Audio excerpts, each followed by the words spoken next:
जय गुरु जी, शुक्राना गुरु जी। मेरे प्यारे गुरुपा, आज इस रक्षाबंधन के त्योहार पर मैं अपने प्यारे गुरु जी की कुछ महिमा पढ़ना चाहूँगी गुरु जी, जो कि शिव महापुराण से ली गई है, विद्वेश्वर संहिता से, और ये अध्याय है 23वां अध्याय, शिव नाम की महिमा। मेरे प्यारे गुरुपा, हम भगवान के बारे में ज़्यादा कुछ नहीं जानते, बस इन ग्रंथों के माध्यम से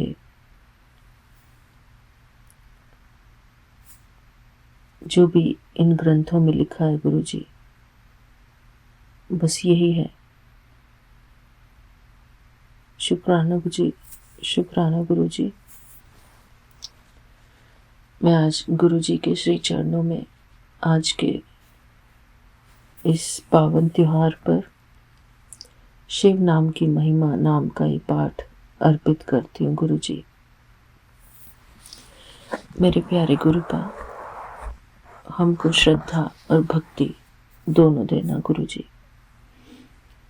श्रद्धा, भक्ति, प्रेम, सद्भावना, ये सब कुछ देना गुरु जी हमको।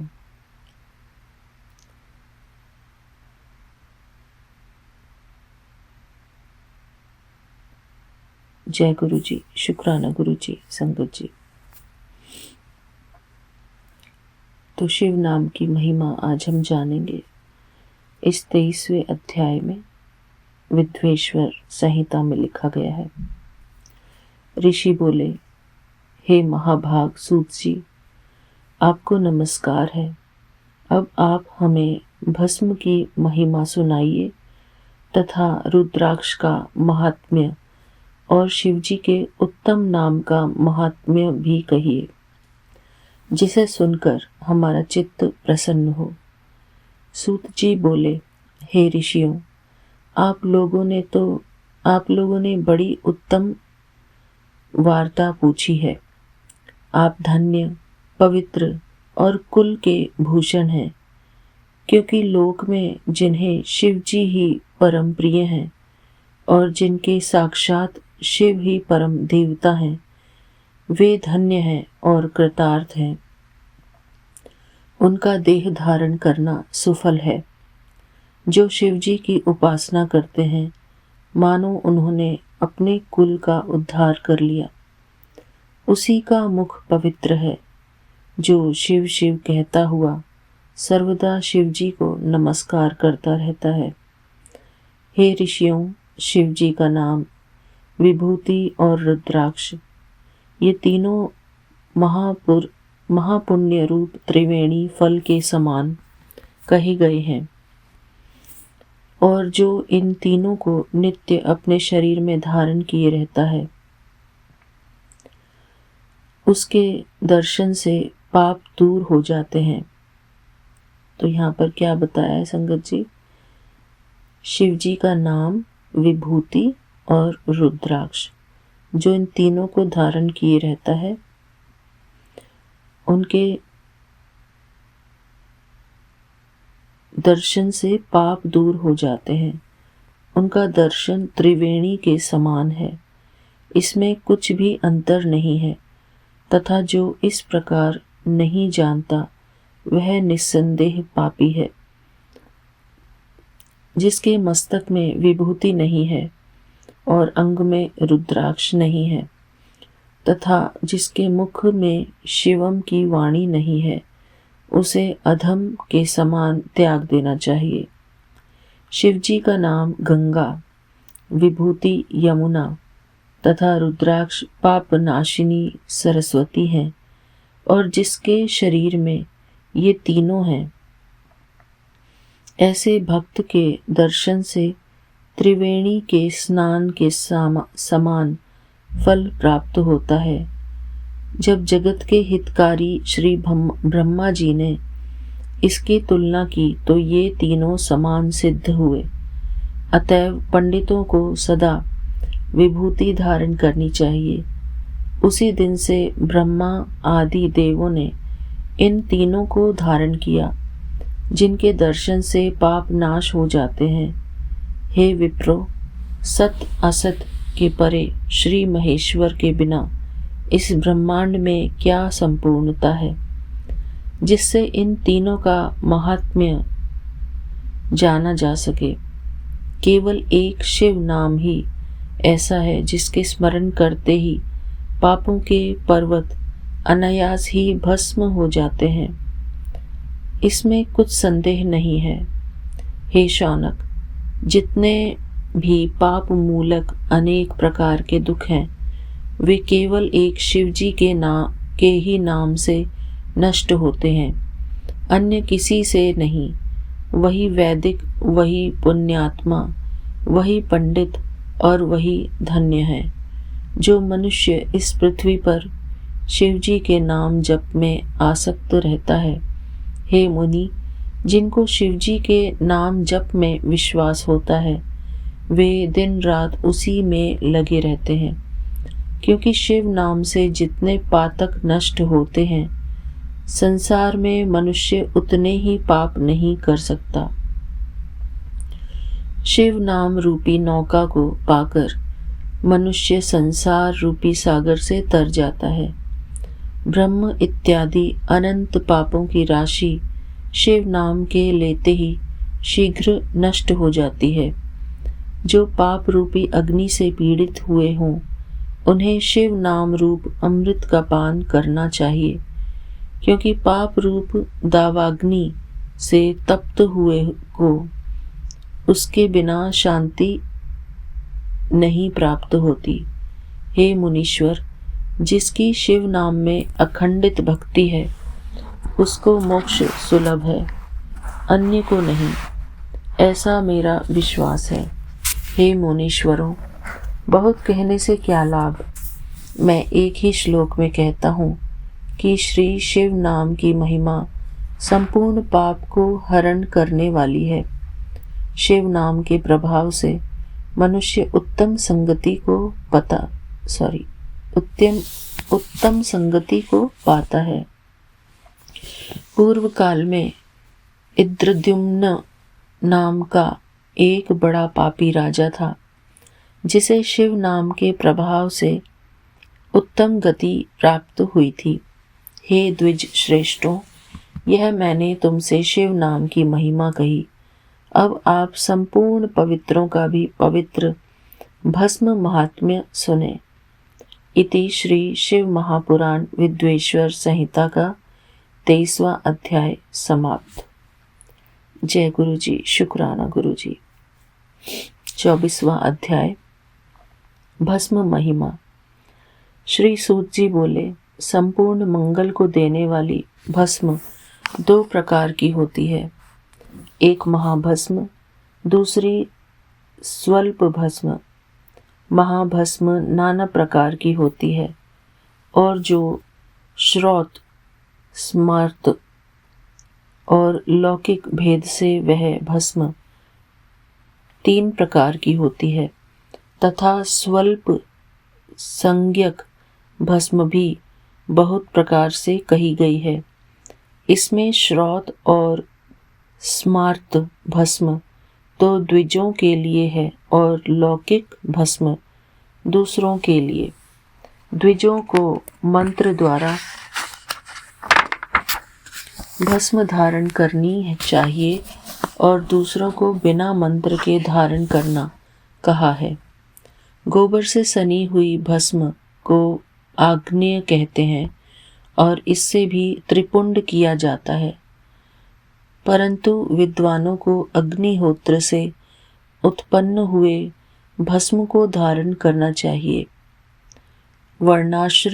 वर्णाश्रमी को उचित है कि वह आलस्य रहित हो, नित्य भस्म से उद्दूलन और तिरछा त्रिपुंड धारण करे। इससे अर्थात शिव और विष्णु से संयुक्त होने के कारण उस पर उमा, लक्ष्मी तथा औरों से वह नित्य प्रशंसनीय होता रहता है। ब्राह्मण, क्षत्रिय, वैश्य, शूद्र, संकर वर्ण तथा अपभ्रंश से भी उत्पन्नों ने त्रिपुंड द्वारा भस्म और उद्धूलन धारण किया है। जो भस्म और त्रिपुंड को श्रद्धा सहित नहीं धारण करता वह वर्णाश्रमी नहीं है। उनको 100 करोड़ कल्प में भी शिव ज्ञान की प्राप्ति नहीं होती। वे महापातकों से युक्त होते हैं, ऐसा शास्त्र का निर्णय है। उनका किया हुआ सारा कर्म विपरीत फलदायक होता है। हे मुनि, जो प्राणी पापी हैं उनको भस्म और त्रिपुंड में द्वेष होता है, परंतु जो आत्मज्ञानी पुरुष हैं वह शिवाग्नि से सायुषेति मंत्र द्वारा भस्म लेकर लगाता है और वह भस्म के स्पर्श मात्र से ही सारे पापों से छूट जाता है। जो तीनों संध्याओं में श्वेत भस्म से त्रिपुंड लगाता है वह सब पापों से छूटकर शिवजी के साथ आनंदित होता है। यदि भस्म से स्नान न किया हो तो षडक्षर का जाप न करे। भस्म का त्रिपुंड धारण कर ही विधि पूर्वक जप करें। निर्दयी, अधम या सब पापों से पूर्ण भी हो, वासना युक्त, मूर्ख या पतित जैसा भी हो, विभूति धारण करने वाला जिस देश में निवास करता है वहाँ सभी तीर्थों और यज्ञों का निवास होता है। अधिक क्या कहें। विद्वानों को सदैव भस्म धारण, लिंग का पूजन और षडक्षर मंत्र का जप करना चाहिए। हे मुनिवरों, मैं तो क्या, ब्रह्मा, विष्णु, रुद्र, मुनि और देवता भी भस्म धारण के महात्म्य को कहने में असमर्थ हैं। भस्मधारी को ताड़ना देना पाप है। मानस्तों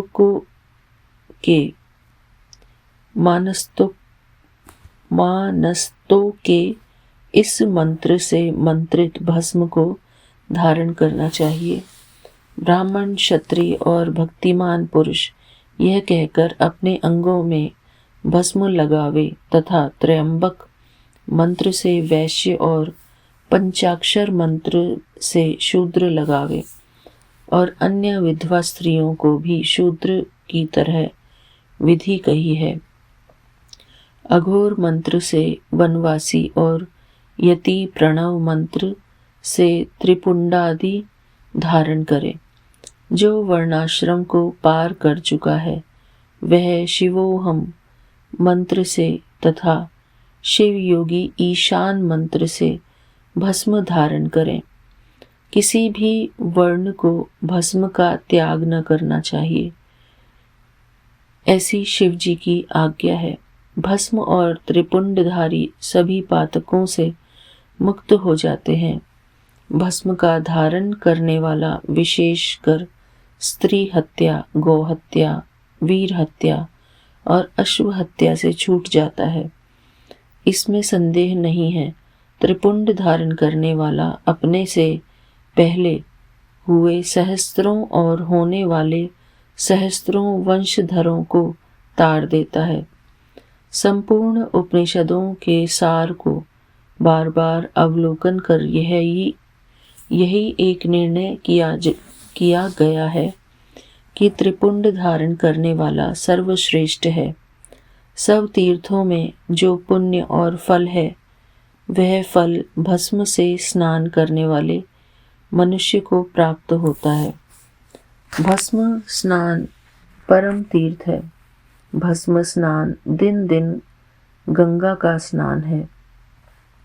भस्म रूपी साक्षात शिव है तथा भस्म त्रिलोकी को पवित्र करने वाली है। भस्म स्नान के समान कोई भी स्नान, ध्यान, दान और जप नहीं है। जो नित्य त्रिपुंड धारण करता है वह भुक्ति मुक्ति को पाने वाला सच्चा भक्त है। जिसके अंग में रुद्राक्ष और त्रिपुंड नहीं है, उसका जन्म व्यर्थ है। त्रिपुंड में 3 रेखा होती हैं। भौहों के मध्य से प्रारंभ करें, मध्यमा और अनामिका से मध्य में प्रतिलोम से अंगुष्ठ द्वारा की हुई रेखा त्रिपुंड कहलाती है। 3 उंगलियों के मध्य से यत्न पूर्वक भस्म को लेकर भक्ति पूर्वक त्रिपुंड धारण करें तो भक्ति मुक्तिदायक होती है। जय गुरु जी। शुक्राना गुरु जी। शुक्राना मेरे प्यारे गुरु का। मेरे प्यारे गुरु जी, अब हम आगे बढ़ेंगे 25वां अध्याय पर। इति श्री शिव महापुराण विद्वेश्वर संहिता का 24वां अध्याय समाप्त। 25वां अध्याय रुद्राक्ष की महिमा। जय गुरु जी। शुक्राना गुरु जी। सूत जी बोले, हे महाभाग शौनक जी, अब आप रुद्राक्ष की महिमा सुनिए। यह परम पावन रुद्राक्ष शिव जी को अत्यंत प्रिय है। इसके दर्शन, स्पर्शन और जप से संपूर्ण पापों का नाश हो जाता है। हे मुनि, पूर्व काल में रुद्राक्ष की महिमा को देवी के आगे परमात्मा शिव जी ने लोक कल्याण की दृष्टि से इस प्रकार कहा था। शिव जी बोले, हे देवी महेशानी, जब पूर्व काल में सहस्त्रों वर्ष के तप के पश्चात भी मेरा मन संतुष्ट न हुआ, तब स्वतंत्र परमेश्वर मुझ लोकोपकारी ने लीलावत अपने जो नेत्र बंद कर लिए तो उससे मेरे सुंदर नेत्र पुटों से कुछ मल की बूंदें पृथ्वी पर गिर पड़ी, तो उनसे यत्र तत्र रुद्राक्ष के वृक्ष उत्पन्न हो गए। मैंने उन स्थावरों को विष्णु भक्तों तथा चारों वर्णों को दे दिया। शिव के प्यारे वे रुद्राक्ष गौड़ देश की भूमि में मथुरा, अयोध्या, लंका, मलयाचल, सहय पर्वत, काशी तथा दूसरे देशों में भी श्रुतियों द्वारा प्रेरित हुए, जिनमें पाप समूहों के नाश की शक्ति विद्यमान थी। जैसे ब्राह्मण, क्षत्रिय, वैश्य और शूद्र मेरी ही आज्ञा से उत्पन्न हुए, वैसे ही पृथ्वी में रुद्राक्षों के भी शुभाक्ष आदि उनकी जाति के भेद मेरी ही आज्ञा से हुए। विद्वानों को इन्हें लाल, पीले और काले भेद से जानना चाहिए। अपने वर्ण के अनुसार मनुष्य क्रम से इन्हें धारण करे। भुक्ति मुक्ति के इच्छुक इन्हें अवश्य धारण करें तथा शिव भक्तों को तो उमा और शिव जी की प्रसन्नता के लिए इन्हें सदैव धारण करना ही चाहिए। जो रुद्राक्ष आंवले के समान होता है वह सबसे श्रेष्ठ है, और जो बदरी फल बेर के समान है वह मध्यम, तथा जो चने के समान होता है वह अधम कहा जाता है। हे महेश्वरी, बेर के समान होने वाला रुद्राक्ष लोक में सुख और सौभाग्य को बढ़ाता है। आंवले के समान हो तो वह सारे अरिष्टों का नाश करता है, और जो चौटनी अर्थात गुंजा फल के समान होता है उससे सर्वार्थ फलों की सिद्धि होती है। जैसे जैसे बड़ा होता हो वैसे ही वैसे अधिक फलदायक होता है। रुद्राक्ष धारण करने से सब पापों का नाश होता है।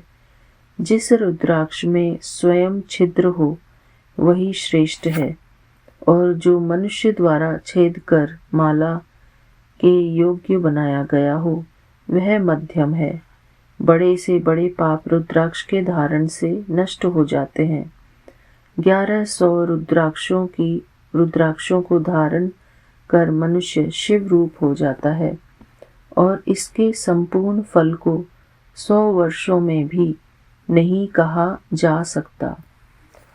जो 550 रुद्राक्षों का मुकुट धारण करता है वह भक्तिमान पुरुषों में महान है। जो 300 पाठ रुद्राक्ष के दाने की 3 लड़ी करके यज्ञोपवीत धारण करता है और भक्ति में तत्पर रहता है, शिखा में 3, वाम कान में 6 और दक्षिण में 6 रुद्राक्ष पहने, 101 कंठ में, 11 बाहों में, कर्पूर और मणिबंध में, इसी प्रकार जो शिव भक्त अपने यज्ञोपवीत में 3 रुद्राक्ष धारण करता है और 5 कटी में धारण करता है, वह शिव के समान स्तुत्य और प्रणाम करने योग्य है। इस प्रकार रुद्राक्ष धारण कर आसन पर स्थित हो शिव का उच्चारण करते हुए जो उनका ध्यान करता है उसके सारे पाप छूट जाते हैं। 100 या इससे अधिक 1000 तक की विधि कही गई है। इसके अभाव में दूसरा प्रकार भी मैं कहता हूँ। शिखा में 1, सिर में 30, गले में 50, दोनों भुजाओं में 16-16, मणिबंध अर्थात कलाई में 12, स्कंध अर्थात कंधे में 500 धारण करें और 108 का यज्ञोपवीत बनावे। इस प्रकार जो दृढ़वत होकर 1000 रुद्राक्ष को धारण करता है उसको सब देवता नमस्कार करते हैं तथा वह शिवजी के समान है। शिखा में 1 रुद्राक्ष, मस्तक में 40, कंठ में 32, हृदय में 108, एक कान में 6, भुजाओं में 16, हाथ में 12 अथवा 24 इतने रुद्राक्ष जो प्रीति पूर्वक धारण किए हो वह भी शिव का जन है और निरंतर पूजनीय एवं स्तुत्य है। हे उमा, रुद्राक्ष मेरा मंगल चिन्ह है, स्वरूप है। सब आश्रमों, वर्णों तथा शूद्रों सभी को रुद्राक्ष धारण करना चाहिए। रुद्राक्ष धारण करने के अलग अलग मंत्र हैं, उन्हें पढ़कर धारण करें। त्रिपुंड भस्म और रुद्राक्ष धारण करने वाले यमलोक को नहीं जाते, परंतु जो नहीं धारण करते उन्हें शिवलोक की प्राप्ति नहीं होती और वे यमलोक के भागी होते हैं। कैसा भी पाप हो, परंतु जो इन तीनों वस्तुओं को धारण करता है, हे महादेवी, वह मुझे प्यारा है। रुद्राक्ष द्वारा मंत्र जपने से कोटि गुणा पुण्य होता है और उसके धारण करने से मनुष्य 10 कोटि गुना पुण्य प्राप्त करता है। हे देवी, त्रिपुंड सहित जिसके अंग में रुद्राक्ष होता है और जो मृत्युंजय का जापक होता है, उसके दर्शन से शिव दर्शन का फल होता है। वह 5 देवताओं का विशेष प्यारा तथा सब देवों का प्रिय होता है। रुद्राक्ष की माला से सब मंत्रों का जप किया जाता है। विष्णु आदि देवताओं के भक्त भी इसे धारण करें और रुद्र भक्त तो अवश्य ही सर्वदा रुद्राक्ष को धारण करें। रुद्राक्ष के और भी कई भेद हैं, परंतु एक मुख वाला साक्षात भुक्ति मुक्ति को देने वाला शिव स्वरूप और ब्रह्म हत्यादि निवारक है। इससे सब कामनाएं सिद्ध होती हैं। 2 मुख वाले से गौ हत्यादिक पाप निवारण होते हैं। 3 मुख वाला साधन दायक, 4 मुख वाला स्वयं ब्रह्मा है और चतुर्वर्ग फलदाता है। कुल 14 मुख तक के रुद्राक्ष होते हैं, जिनके अलग अलग महात्म्य हैं। पहला ओम ह्रीम नमः, दूसरा ओम नमः, तीसरा ओम क्लीम नमः, चौथा ओम ह्रीम नमः, पांचवा ओम ह्रीम नमः, छठा ओम ह्रीम हूम नमः, सातवां ओम हुम नमः, आठवां ओम हुम नमः, नौवां ओम ह्रीम हूम नमः, 10वां ओम ह्रीम नमः, 11वां ओम ह्रीम हूम नमः, 12वां ओम क्रोम क्षौम रोम नमः, 13वां ओम ह्रीम नमः, 14वां ओम नमः। इस प्रकार भक्ति पूर्वक सब कार्यों की सिद्धि के लिए इन मंत्रों से रुद्राक्षों को धारण करें। बिना मंत्र के रुद्राक्ष कदापि न धारण करें। रुद्राक्ष की माला वाले को देखकर भूत प्रेत पिशाच डाकिनी शाकिनी तथा और भी द्रोह करने वाले प्राणी दूर भाग जाते हैं। रुद्राक्ष मालाधारी को देखकर शिव और विष्णु प्रसन्न होते हैं। गणपति, सूर्य तथा और भी दूसरे देवता प्रसन्न होते हैं। हे मुनीश्वर, जो इस परम मंगल स्वरूप रुद्राक्ष और भस्म के माध्यम को नित्य श्रवण करेगा, उसकी सब कामनाएं पूर्ण होंगी और वह अंत में मोक्ष को प्राप्त होगा। जय गुरु जी। शुक्राना गुरु जी। इति श्री पंडित राम लग्न पांडेय द्वारा भाषानुदित श्री शिव महापुराण की प्रथम विद्वेश्वर संहिता का 25वां अध्याय संपूर्ण। शुभ मस्तु। जय गुरु जी। शुक्राना गुरु जी। मेरे प्यारे गुरु का कल जब हम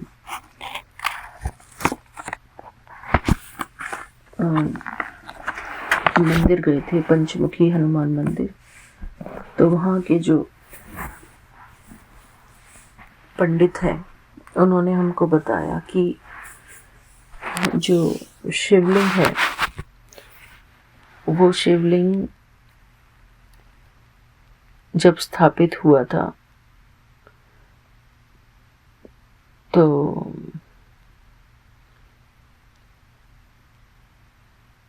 वो बिना बेस के था, मतलब स्टैंड नहीं था कुछ, उसकी पकड़ के लिए कुछ भी नहीं था। तब फिर अंबिका माता का आह्वान किया गया था ताकि वो शिवलिंग को धारण कर सके। तो जो संगत जी हम देखते हैं ना कि शिवलिंग के साइड में जो पोर्शन होता है, जो कि शिवलिंग को ऐसा लगता है जैसे कि शिवलिंग का धारण किया हुआ कुछ है, तो वो माता अंबिके का प्रतीक है, ऐसा उन पंडित जी ने हमको बताया था। क्योंकि शिवलिंग ना बिल्कुल बिना सपोर्ट के लुढ़कता था, इधर से उधर, उधर से इधर। तो उनके सपोर्ट के लिए माता अंबिका का आह्वान किया गया ताकि वो उनको ग्रहण कर सके या धारण कर सके, ऐसा कह सकते हैं। तो बस ये कल हमको बताया गया। और गुरुजी पंडित ने कहा है कि वो जूम पर हमको शिव महापुराण का बताएंगे, पाठ कराएंगे। तो आशा करती हूँ गुरुजी कि ये हमारा सक्सेसफुली चलता रहेगा। और मैं ये भी चाहती हूँ गुरुजी कि मेरा शुक्राना मिस ना हो, ये भी मेरा चलता रहे गुरुजी। मेरा काम में कोई अड़चन ना आए, जो भी मेरे घर में मुझे काम करने होते हैं वो भी पूरे होते जाएं और ये सब भी चलता रहे गुरुजी। शुक्राना गुरुजी। Thank you Gurupad. आज मुझे इस रक्षाबंधन के पावन पर्व पर आपने मुझे ये 3 पाठ पढ़वाए शिव महापुराण से, इसके लिए अनंतम अनंतम शुक्राना गुरु जी। जय गुरु जी, शुक्राना गुरु जी। इसके साथ मैं आज्ञा चाहती हूँ अपने प्यारे सभी भाई बहनों से। शुक्राना गुरु जी, आप सबको इस पवित्र त्योहार की फिर से एक बार बहुत बहुत बधाई। जय गुरु जी, शुक्राना Guru ji. Thank you Vipin uncle ji, Saumya aunty and आपकी पूरी टीम को। जय गुरु जी, शुक्राना गुरु जी। ओम नमः शिवाय, शिव जी सदा सहाय। ओम नमः शिवाय, गुरु जी सदा सहाय। ओम नमः शिवाय, शिव जी सदा सहाय। ओम नमः शिवाय, गुरु जी सदा सहाय। जय गुरु जी, शुक्राना गुरु जी। थैंक यू बाबा। ओम नमः शिवाय, शिव जी सदा सहाय। ओम नमः शिवाय, मेरे प्यारे गुरु जी सदा सहाय। जय गुरु जी, शुक्राना गुरु जी। रविवार का दिन, संध्या वेला 7:07। हम अपना सत्संग Vipin uncle and Saumya aunty के चैनल पर साझा करना चाहते हैं। जय गुरु जी, शुक्राना गुरु जी। गुरु जी, आप मुझे रोज़ सत्संग सुना रहे थे कि मेरे बेटे पे झूठे इल्ज़ाम लगेंगे और कोई उसको झूठे केस में फंसाने की कोशिश कर रहा है। हाँ गुरुजी, ये तो आपने एकदम सच बोला, क्योंकि मेरी जेठानी बहुत ही अच्छी तरह से वकील को बुला के प्रिपरेशन कर रही थी हम लोगों के अगेंस्ट कुछ मुकदमा करने की, जिसको मेरे ख्याल से आपने बचा लिया है।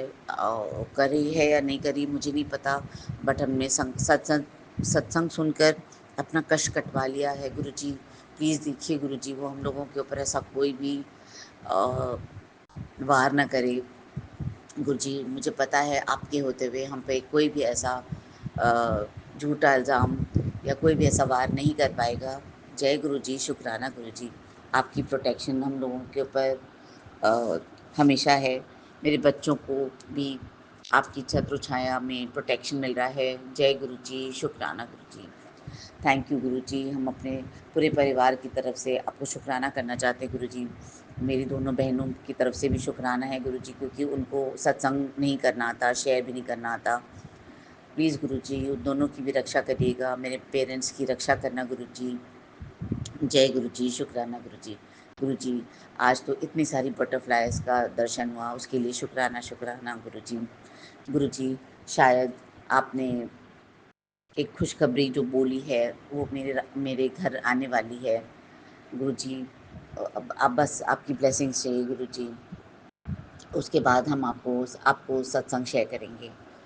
जय गुरुजी, शुक्राना गुरुजी। आपने बोला था रक्षाबंधन पे आपकी तरफ से मुझे एक सरप्राइज़ गिफ्ट मिलेगा। हाँ गुरुजी, मेरे ब्रदर ने मुझे कुछ मनी क्रेडिट किया, उसके लिए शुक्राना शुक्राना शुक्राना गुरुजी। वो सिर्फ़ आप ही कर सकते हैं गुरुजी, आप ही ने उसको थॉट दिया होगा, नहीं तो वो तो कभी नहीं करता था। जय गुरुजी, शुक्राना गुरुजी। आप इतने स्वीट हो Guruji. Thank you so much for everything. जय गुरुजी, शुक्राना गुरुजी। राम राम गुरुपा। जय गुरु जी, शुक्राना गुरुपा। अनंतम अनंतम शुक्राना मेरे प्यारे गुरुपा। आपके श्री चरणों में मेरा कोटि कोटि नमन। मैं गुरु जी की बेटी रेखा अपना संध्या वेले का शुक्राना सत्संग सौम्या जी और विपिन जी के चैनल पर शेयर कर रही हूँ। सारी संगत को जय गुरु जी, सौम्या जी विपिन जी को भी जय गुरु जी। ओम नमः शिवाय, शिव जी सदा सहाय। ओम नमः शिवाय, गुरु जी सदा सहाय। ओम नमः शिवाय, शिव जी सदा सहाय। ओम नमः शिवाय, गुरु जी सदा सहाय। हर सांस सांस का शुक्राना गुरुपा, हर एक पल का शुक्राना गुरुपा, अच्छा जीवन देने का शुक्राना गुरुपा, अंग संग सहाय रहने का शुक्राना गुरुपा, अच्छे बच्चे देने का शुक्राना गुरुपा, शुक्राना करवाने का शुक्राना गुरुपा, मेरे बच्चों की तरफ से शुक्राना गुरुपा, मेरे पूरे परिवार की तरफ से शुक्राना गुरुपा, मेरे ससुराल की तरफ से शुक्राना गुरुपा, मेरे मायके परिवार की तरफ से शुक्राना गुरुपा। गुरुपा मैं तहे दिल से आपका शुक्राना करती हूँ। आपके श्री चरणों में मेरा शुक्राना स्वीकार करना गुरुपा। गुरुपा आपका जितना भी शुक्राना करें उतना कम है। आपने हमेशा हमें कष्टों से बचाया है। शुक्राना गुरुपा। हमारी इतनी बड़ी बड़ी बीमारी आपने सत्संग सुनाकर काट दी है। शुक्राना शुक्राना गुरुपा।